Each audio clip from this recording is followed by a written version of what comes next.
Good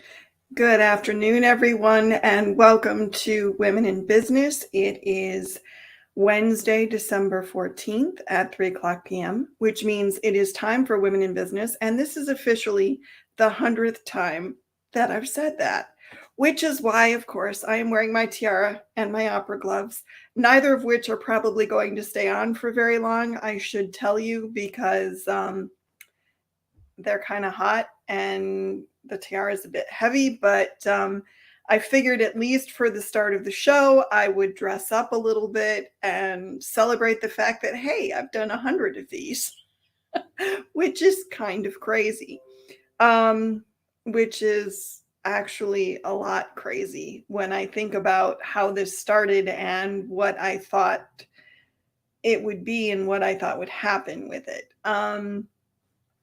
Just to get a few things out of the way, the gloves are courtesy of Jillian Allen, who made them for me. And there's a lovely, my first initial on the front of them. The tiara is a gift from Nikki Dumkowitz. She gifted it to me at the live Applique Getaway in Texas last July. I have another tiara from Janessa Lisland, which is very sweet, and people are very kind to me, and I appreciate it very, very much. One of the lovely things about this industry and doing the show and running the group and doing the things that I do is I've met a lot of amazing people. And that's part of what I'm going to talk about today. But really today is just about, hey, I did 100 shows, and here's some of the stuff that I learned, and here's how it's changed me, and hopefully maybe how it's changed some other people. I don't know, but these gloves are just making me laugh because my hands just go everywhere. And to those of you who are here today, who are watching, I do appreciate it. And Sandy Joe is in the house. Thank you for being here, Sandy Joe. And yeah, the tiara is fun. I have to say, Nikki chose really well when she chose that tiara. I do have to say that. And I greatly appreciate it because anything purple, as we can tell, will be just like totally great with me. But we have some ground to cover today, and I'm going to try to go with the gloves as long as I can. We'll see how it works. Because I produce my own show, I'm working with a laptop, so that's a touchpad. The gloves interfere with that a little bit, and honestly, they're a little hot under the lights, but they're kind of cool, and I feel like I look like a superhero or something, so I kind of feel like I want to wear them as long as I can. Same with the tiara, which, because I got my hair cut yesterday, I have no hair to hold it in place, and of course I don't have hairpins because I don't ever have hair that needs them, so it's kind of balancing precariously and may well fall and bop me in the nose at some point, and won't that be fun for all of you if that happens? Not so much fun for me. I've already had it happen once, but it looks so cool up there that I kind of got to leave it there. So none of this is what we need to talk about today. What I want to talk about today, because it is the 100th show, is some of the things that I learned from doing 100 shows and from doing this particular show. And the first thing that I want to start with is, appropriately enough, just start.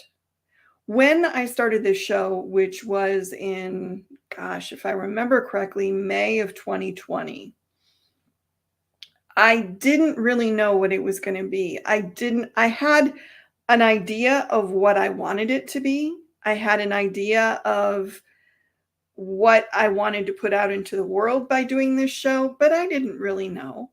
And I tend to be a planner. So usually I want to have all the variables figured out before I do something. And this time I was just like, you know what? I'm not going to be able to do that. I don't know what this is going to be. I've never done anything like this before.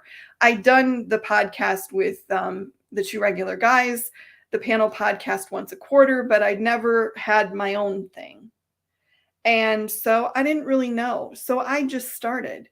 And I will admit, if you go back and look at the first couple shows, the guests are awesome. The production value's not so great. I didn't have a set back then. I wasn't dressing well back then. I was downstairs in my dining room with a bare brown wall behind me. It was not aesthetically all that pleasing, but the guests were amazing. The information and the chat and the things we were doing were amazing. And that was really what it needed to be. So I think for a lot of us, we want to have all the variables figured out. We want to know what everything should be. We want to know how it's all going to work. And sometimes you just need to take the leap and just start and figure it out, jump out of the airplane and then figure out how to make a parachute on the way down, which sounds really scary. And I'm not going to lie, it kind of is.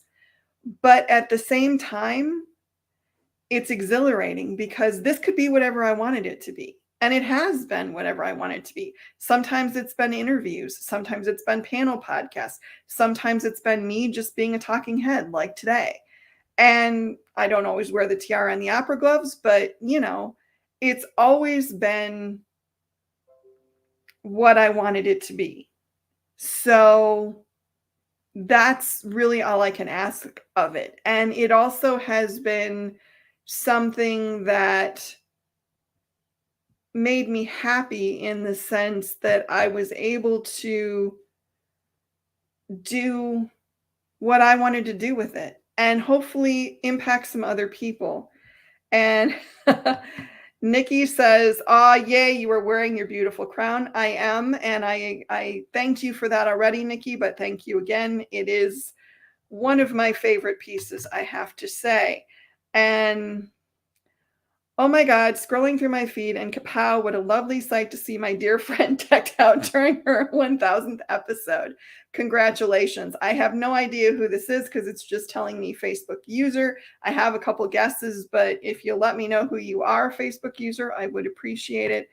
Yeah, I feel a little over the top in this, honestly, but at the same time, I'm like, 100th episode. This is kind of a thing. So why not?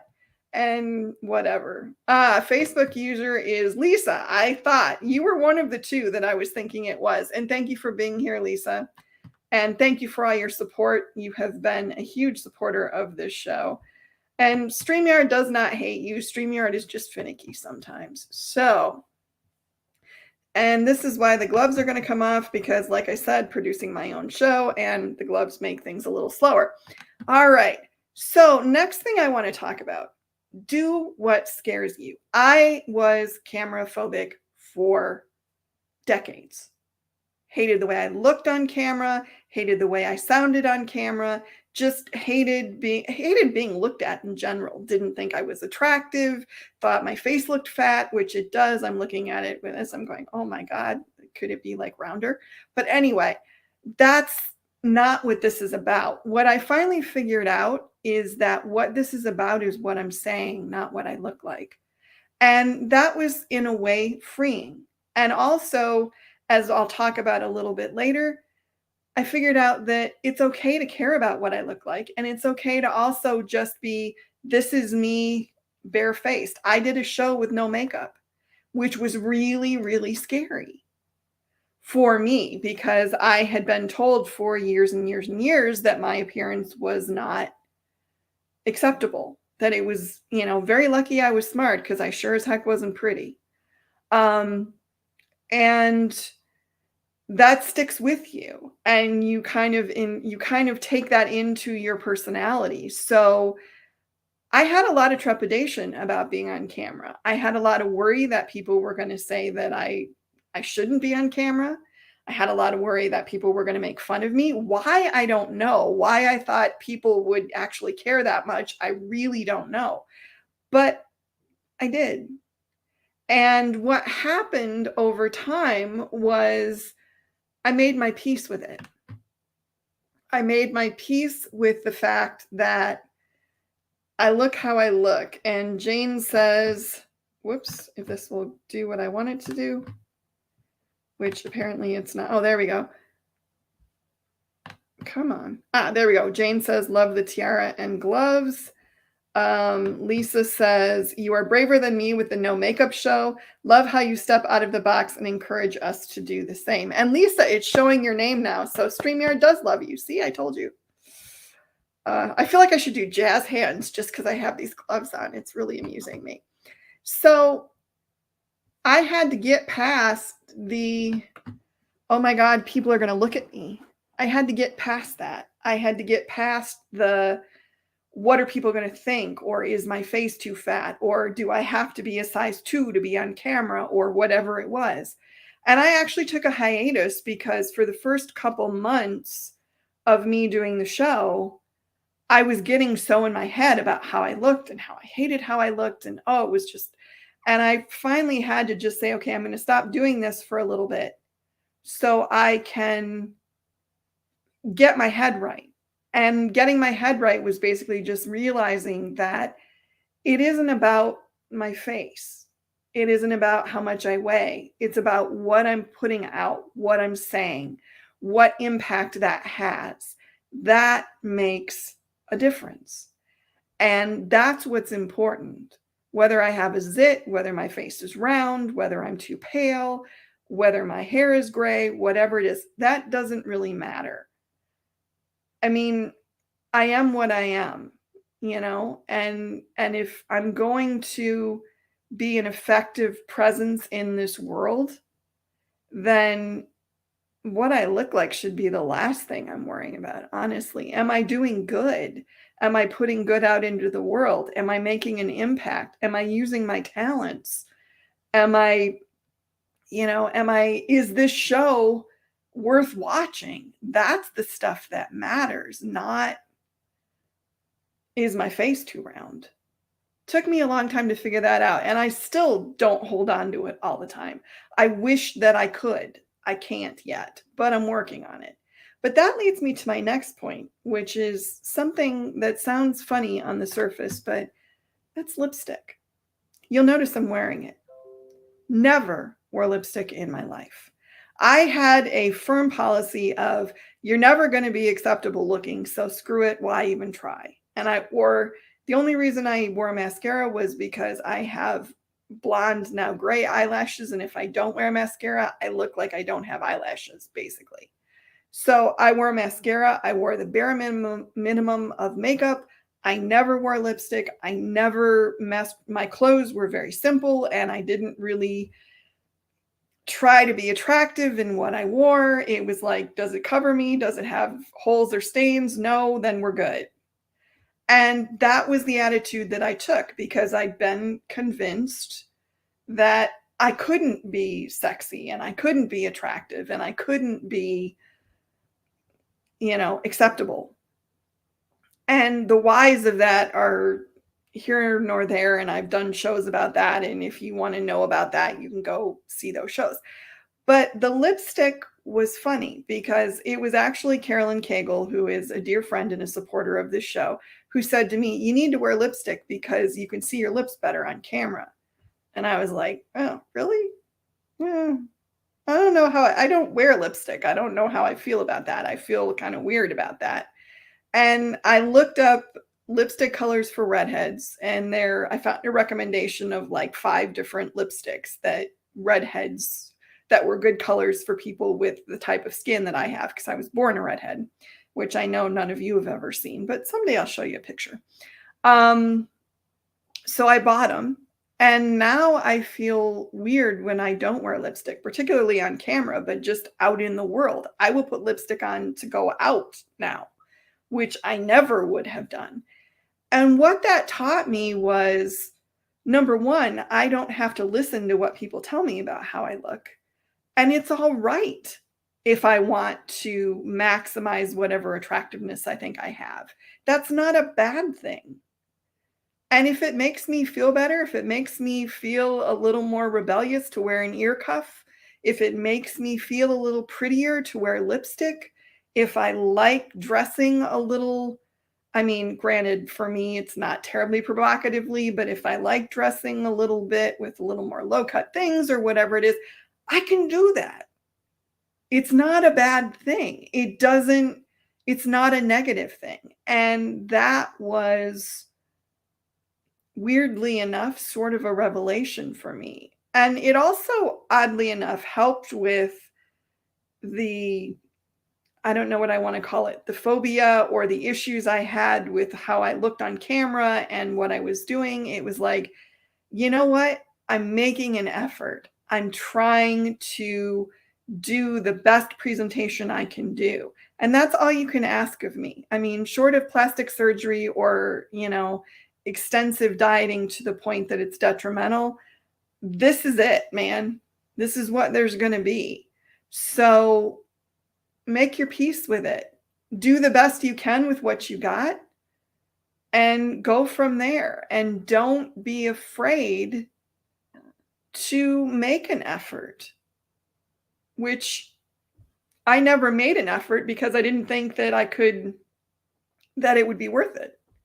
And it's the same thing with the set. When I started this show, I was downstairs in my dining room with a plain brown wall behind me. And the same Carolyn Cagle who said, "Wear some dang lipstick," also said, "You need a better set," and spent time listening to me have temper tantrums one day. Well, we put this set together and she helped me and spent some time with me on Amazon going through and picking the word art and getting things organized and buying my chair and getting things organized. And I appreciate that immensely because that is not a skill that I have. So it was lovely to have her help with that. And now I have a set that looks like a real put together person. Which, if you go back and look at the early shows, they don't look like a put together person. They look like someone doing a show in their dining room. This looks like someone who is making an effort. That's the difference. And it all started with some lipstick. And I'm going to pop up here and see what. And Sheila says, "You are absolutely making a difference. I'm so glad that you are here and using your voice and your words. And you look absolutely fabulous, all decked out today. Many, many congratulations." Thank you, Sheila. That's so sweet. I appreciate it. Becky Gallimore, thank you for being here. Becky said, "Well said." Thank you. And Lisa said, "We appreciate you just as you are, and your set and opening video is top notch." And yes, they are. And I wish I could take credit for any of it. And I can't. The set is primarily Carolyn Cagle, and the opening video is courtesy of Lindsay Salcido. And I appreciate both of them more than you will ever know. And again, with the jazz hands. And now my nose is itching. So that was fun. Okay. So the next thing that I learned, and I'm going through these really fast, but that's all right. All right, sorry. We're going to have to take a little hiatus here because the gloves got to come off because they're making it really hard to. I love the gloves and I appreciate them, but they're really not made for this. So, but full-length opera gloves that Jillian did because she's just like awesome. Oops, they need to go that way so you can see the K. She is just awesome, and she found them in purple because she's a good egg, man. Next thing I learned, everyone has a story. This is one of the things that I kind of already knew, but doing this show has taught me this in ways that I never really knew.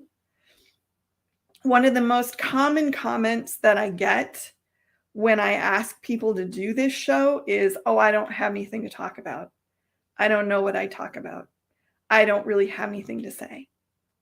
And without exception, everybody who said that to me, who has subsequently done the show, has had some great story to tell, has had some great insight to share, has done something, has said something that lingered with me after the show was over.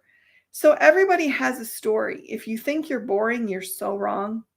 If you think you haven't learned things from just living your life, you're wrong. You're so wrong. And the thing is, when you come and do a show like this and you talk about your experiences, you learn things you didn't even know. I've learned things about myself from doing this show that I really didn't know or wasn't aware of. Some of it not that great, some of it, really exciting. But everyone has a story. And I think part of the value of doing shows like this is giving people who otherwise may not have a platform. And we've discussed some really rough issues here. I mean, we've done shows on, body dysmorphia. I did a great show with Kathy Chang on diversity and prejudice. Jillian Allen was amazing and came and did a show with me on sexual harassment and sexual abuse. We've done shows on mental health issues. Amanda Delaney did an amazing show with me on mental health, and she is a fellow person who does not dislike or who does dislike Christmas, which just made me, I was like, there's another one, yay. But there have been, I mean, if I were to list everybody who's been on this show, which I did think about doing for half a second, but it's a really long list. Every one of them had some nugget of wisdom to share or something that was impacting to say. And everyone has that story or has that bit of knowledge or has that anecdote that resonates with somebody else. And the thing you need to remember is that just because you think it's ordinary or you think it's something that nobody else would care about, there's somebody else that's out there in the world who is waiting to hear exactly what you have to say. And I mean, you see those memes on Facebook and social media all the time about, the story that you're living through will someday become the map for someone else to get through the same thing and all that. And I think that's totally true. Sometimes it's just hearing that somebody else has gone through the same stuff you have.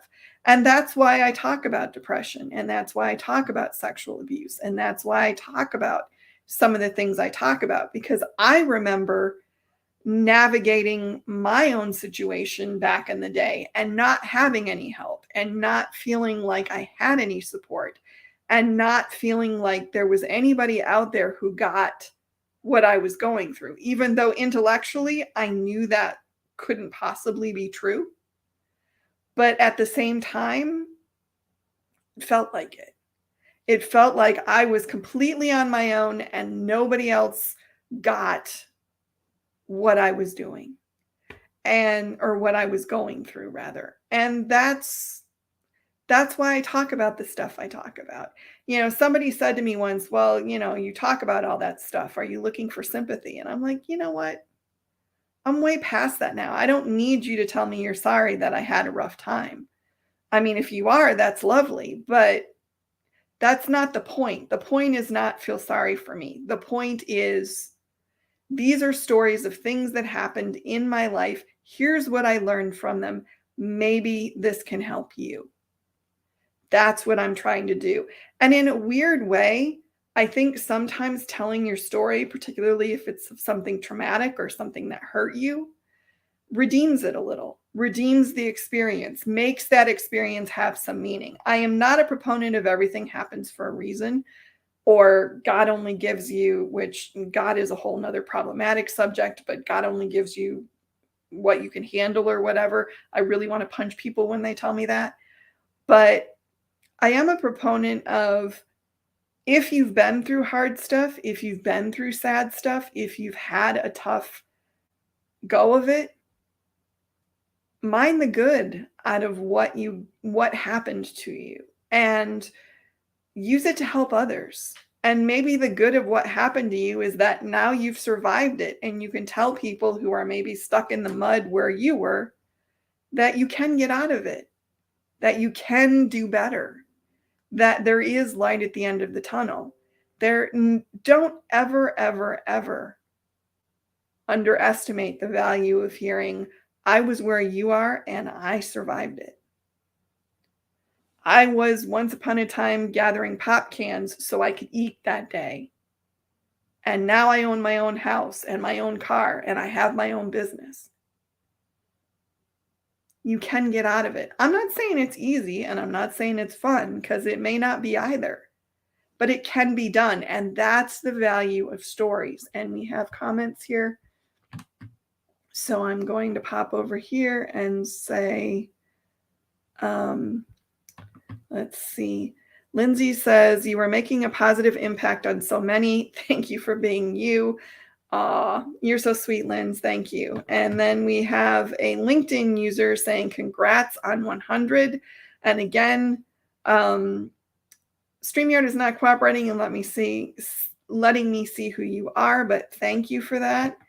And Cindy says, good afternoon. Congratulations on 100 shows. And Carolyn loves the tiara. Well, Carolyn, you suggested it, so you should love the tiara. And by the way, you were thanked quite profusely earlier in the show. I'm sorry you missed it. But that's basically the message I want you to get from this point. Everybody has a story. Everybody has something to say. So if I contact you and say, come on my show and talk to me, don't tell me you don't have a story. Of course you have a story. You may not know what that story is, but that's part of what I do, is talk to you until you figure out what your story is. So everyone has a story and they're all useful and they're all helpful. So come and tell your stories to me because I like hearing them.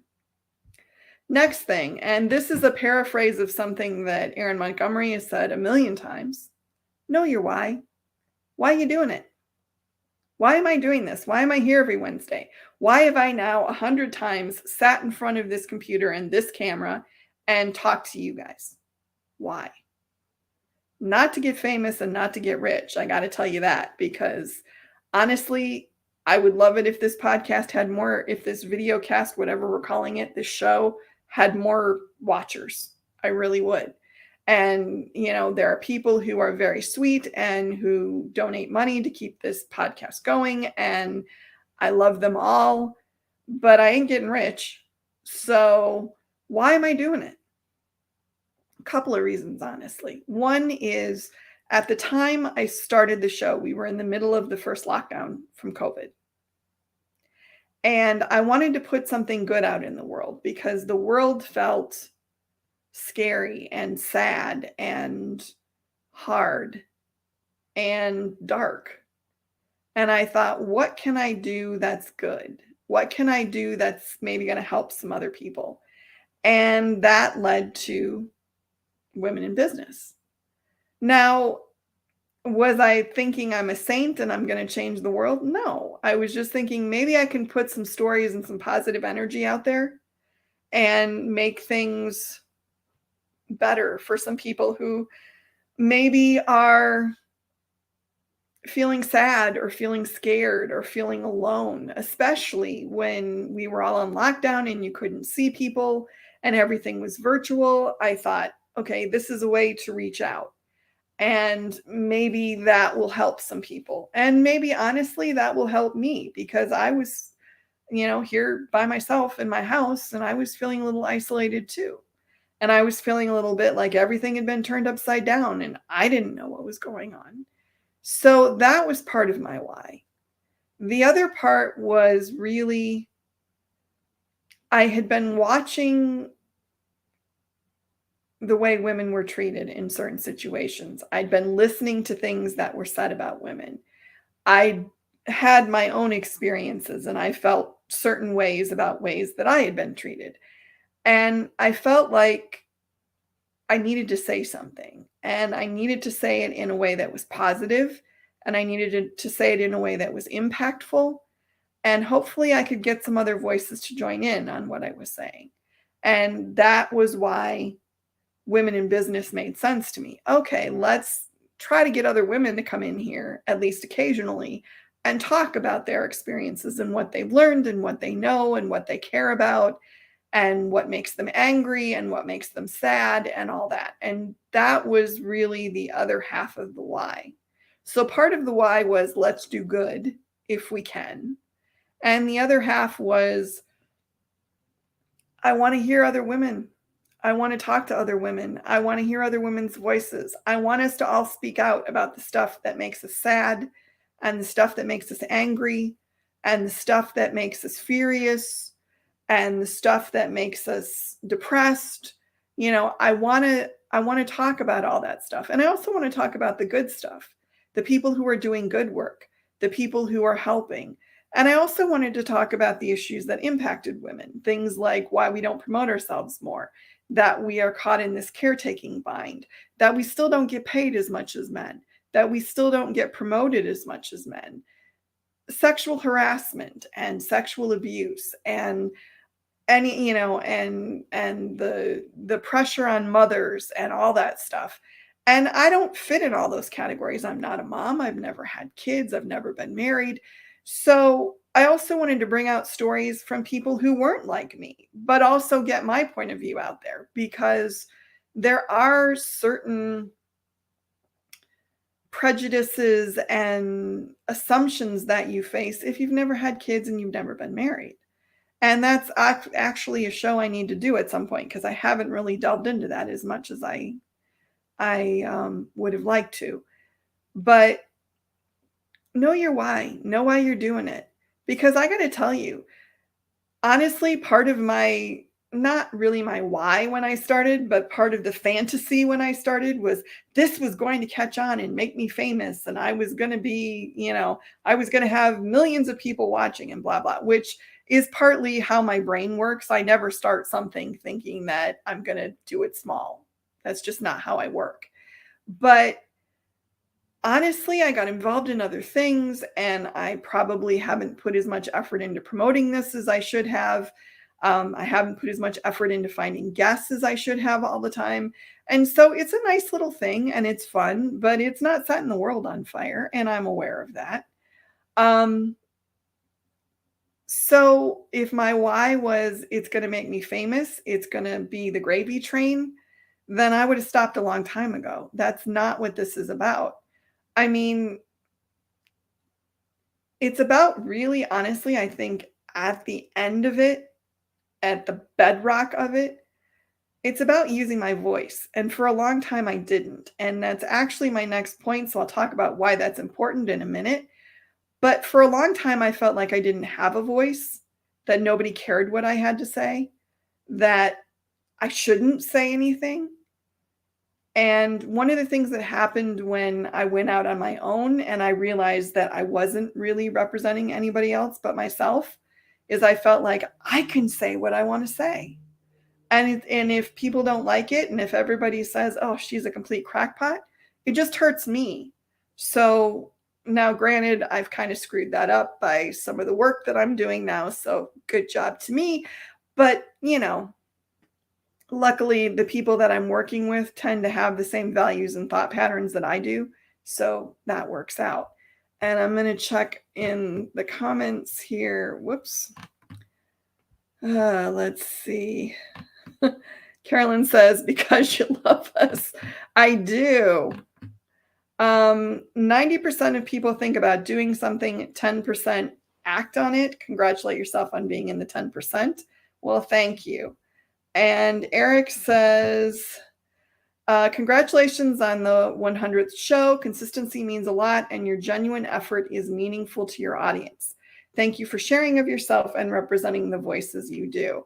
And thank you for that, Eric, because I definitely respect everything you're doing. The Take Up is an amazing show. And we definitely have to do another Ask an Expert podcast at some point, because those are so fun. And I'd like to do one where I look like a reasonable person instead of a complete idiot. But, we should try that. And Ian, whoops, thank you for being here. I appreciate it. Thank you for watching. So let's talk about the next point. Use your voice, especially if you're female. Use your voice. And I'm moving my head and this is going crazy. We're going to leave it, but I think it's not going to stay for much longer. It's so important. If you care about an issue, if you care about childcare, if you care about elder care, if you care about wages, if you care about the country, if you care about issues in your city, if you care about issues in the garment decoration community, if you care about anything, use your voice. And it doesn't have to be like me being a talking head on the camera. You don't have to do that. It doesn't have to be that. It can be writing a letter to the editor. It can be, or writing an email to the editor, I guess, nowadays. It can be going to a township meeting. Just speak out, because I think one of the things that women are taught when we're fairly young and the culture reinforces it is that we're supposed to stay quiet, that we're supposed to agree with what we're told. I mean, let's face it, what we're told by men. We're supposed to agree with it. We're not supposed to make waves. We're supposed to be quiet. We're supposed to be calm. And here's the thing. There's a lot of injustice in this world. There's a lot of things that are wrong in this world. And if you stay quiet because you're afraid of being censured, and I'm sorry, but this has to come off because it doesn't want to stay on my head. If you're afraid of being quiet, if you're afraid of being censured for what you're saying, if you're afraid of being maligned or doxxed or trashed or whatever it is. And I know that's horrible because I've had friends that's happened to, and it sucks and it's awful and it leaves a mark. I get that. But at the same time, the consequences of not speaking out are worse. Trust me on this. I went through years where I went through a lot of stuff that was pretty rotten, and I didn't speak out about it. And I let people treat me badly, and I didn't call them on it. And it took me until 53 to kind of get to the place where I'm like, you know what? I don't have to put up with this. Okay, not 53. It was more like 51 or 50. But over time, I started learning that I have the right to say, no, this is not acceptable. This is not right. We should be better than this. We should do better than this. And that's really why I talk about some of the things I talk about. That's why I did a couple shows on voting. That's why I talk about some of the issues that I've talked about on this show. That's why some of the guests I've had on the show have been on the show, because they had issues to talk about. Use your voice. If you aren't comfortable speaking, write. Draw a picture. Whatever it is, do something to let people know what you care about and what you think is wrong and how we can fix it. If we all use our voices, if we all collectively work together, we can make significant change. And let's face it, there's a lot of things that still need to be changed, particularly when it comes to women. I mean, not for nothing, but the Supreme Court earlier this year took away a very significant right when it comes to reproduction. And I'm not going to get into whether, where I stand on that. I'm just going to say, if they can take away that right, they can take away others. And the only way we make sure that doesn't happen is if we use our voices. That means protesting. That means doing shows like this. That means voting. That means letting people know when we think things are wrong. And yeah, it's scary to do that. And yes, it's uncomfortable to do that, to be the person standing out there going, this is what I think, and you should listen to me.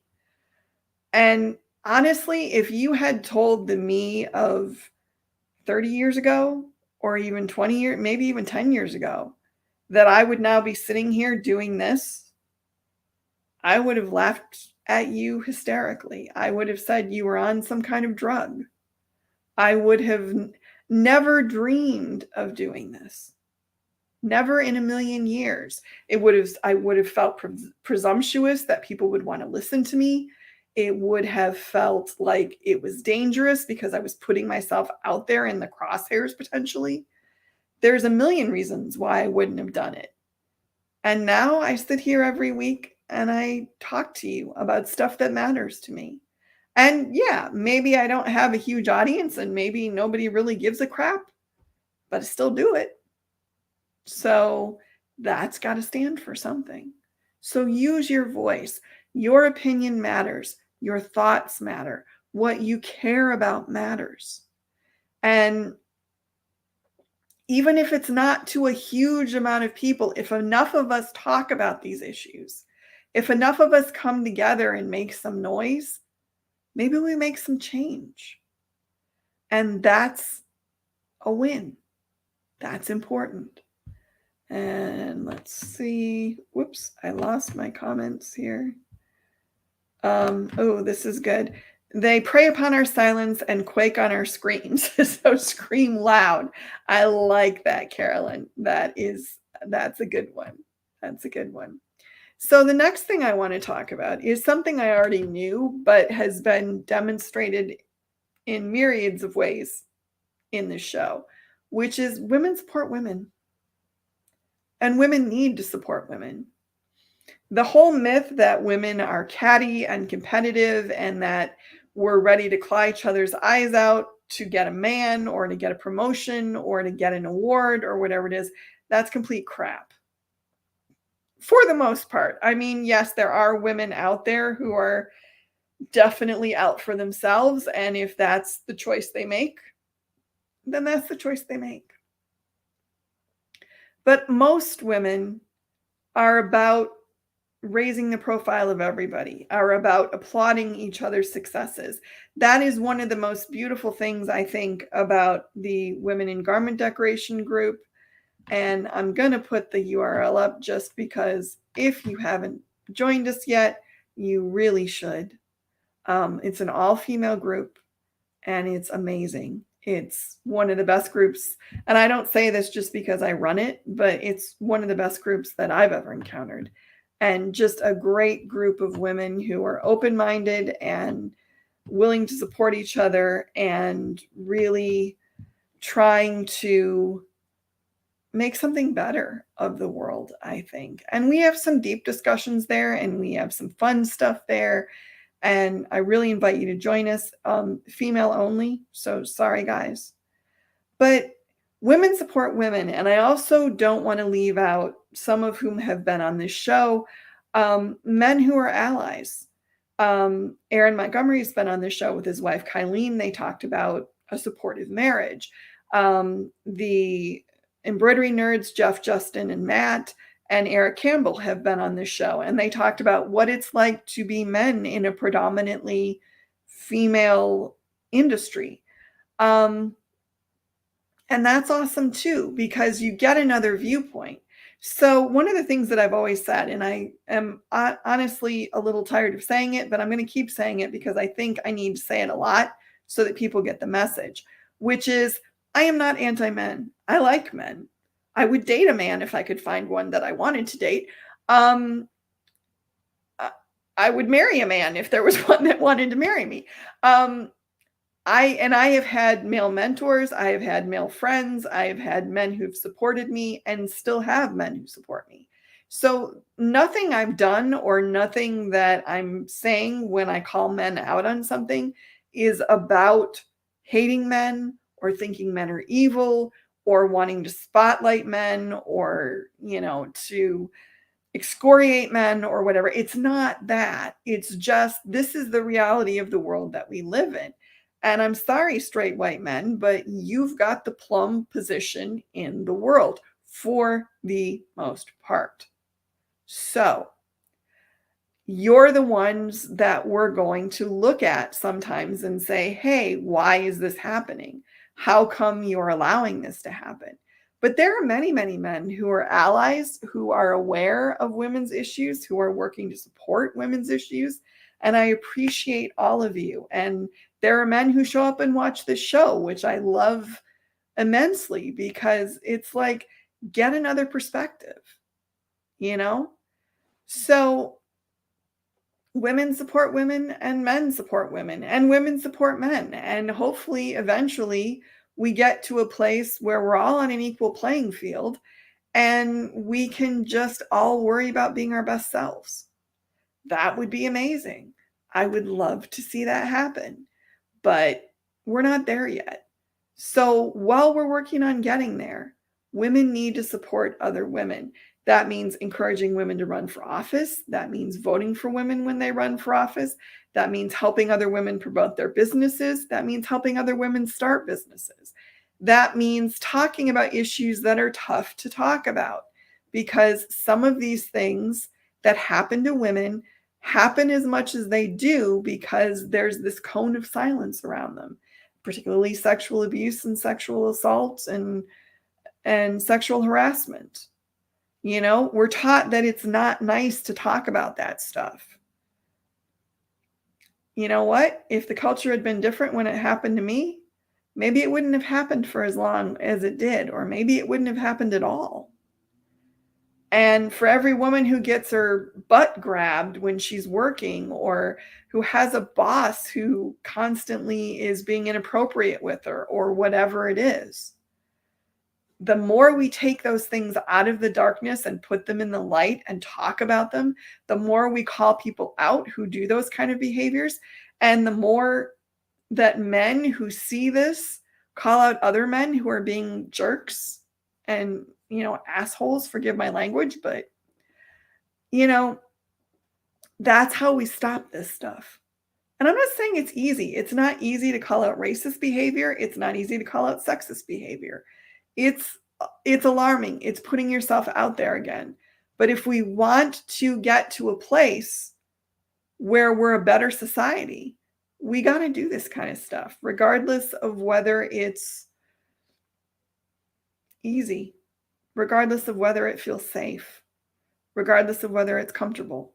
And I'll admit, I'm not always great at this too. There's still part of me that is very conflict averse. There is still part of me that doesn't like yelling, that doesn't like it when people don't particularly like me. I'm getting better about that. But I don't have a Teflon shell. I don't have armor any more than anybody else does. I'm just trying to become the best person I can be. And part of that is talking about this stuff. And part of that is calling out injustice when I see it. And part of that is accepting that I have to do stuff that isn't always comfortable. And hopefully part of that is supporting other women and talking about the issues that impact them. That's basically what I'm trying to do. And one of the real wonderful things about this show is seeing how many women support other women and how many women want to impact other women for good. I think that's amazing. And finally, I just want to say thank you. Thank you to everybody who's been on the show. As I said, the list is a long one. People who gave up an hour and a half of their day basically to come and talk to me. They didn't get anything out of it. It's not like they got a huge audience. It's not like they got famous. It's not like they got any money. They just came and did it because they thought there was some worth in doing it. Thank you to everybody who shared the show with others. Thank you to everybody who's talked about the show. Thank you to everybody who has supported the show monetarily. You don't know what that means to me. It all means a lot because this is just a little thing that I'm doing, and it doesn't have to mean anything to anybody but me, honestly. I mean, the rest of you could actually probably give a crap sometimes, and I get that. But it's fun to do. And Carolyn says, you are welcome. Keep up the great podcast. Keep talking. Keep putting yourself out there. Thank you, Carolyn. And thank you, Sandy Joe, as well. And that's really what I want to say in the end of it. This started as kind of something that I didn't know what it was going to be. The odds of it getting to 100 episodes were fairly slim in the beginning. I didn't even know if I'd go 2 episodes, honestly. I've been in a little bit of a guest drought for a while, so it's been a lot of me being a talking head. That's been a little disappointing, but I also understand that that is also due to me not chasing guests as hard as I could have. This is a one-woman band, so sometimes that gets a little bit tough, but it is what it is. But at the end of the day, I just want to say thank you. Thank you if you've ever watched a show. Thank you if you've ever commented. Thank you if you've ever told somebody else about the show. Thank you if you've ever been a guest. I appreciate it so much. You have no idea how much I appreciate it. So that's basically what I wanted to talk to you about today. For the next 2 weeks, there will be no women in business. I'm going to take the next couple weeks off, partly because I want to have a little hibernation time and I want to think about the direction of the show for the future. Honestly, there are some things that I'd like to introduce and I need to figure out how to do that. I'd like to do some pursuing of guests for 2023. And honestly, I need to look at my why again, I think, and decide if it's still the same as it was when I started this or what I want as my why in the future. So there's a lot of things that I want to figure out centered around this show and whether it'll stay this show or whether it'll become something else. I'm not sure yet, honestly. So there's some things I want to figure out. And I figured the end of the year when everybody's busy anyway and holidays, I'll take a couple weeks off, which I know a lot of podcasts do. And I'll come back in the new year with some fresh ideas and hopefully some fresh guests. And we'll see where we go.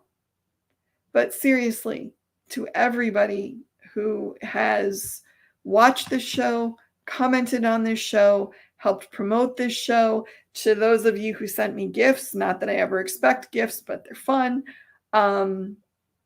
Thank you. It means the world. You don't know how much it means.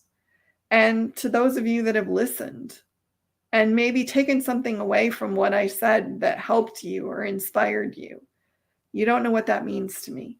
So I appreciate you all very, very much. And yes, Carolyn, I'm going to take a leaf from a couple of my podcasts and take some time for myself and maybe do a little hibernation and just relax a little bit and also ponder what I want to do in 2023 and where I want to go next. So it's kind of some self-revelation. That was harder to say than you would think. Anyway, thank you, everybody. I love you all for being here. Happy 100th show. Who knew? Milestone that I honestly didn't think I'd get to, but I did. And I'm kind of proud of it. Anyway, thank you, everybody. Have happy holidays. Have an amazing new year. And I will talk to you in this situation in 2023.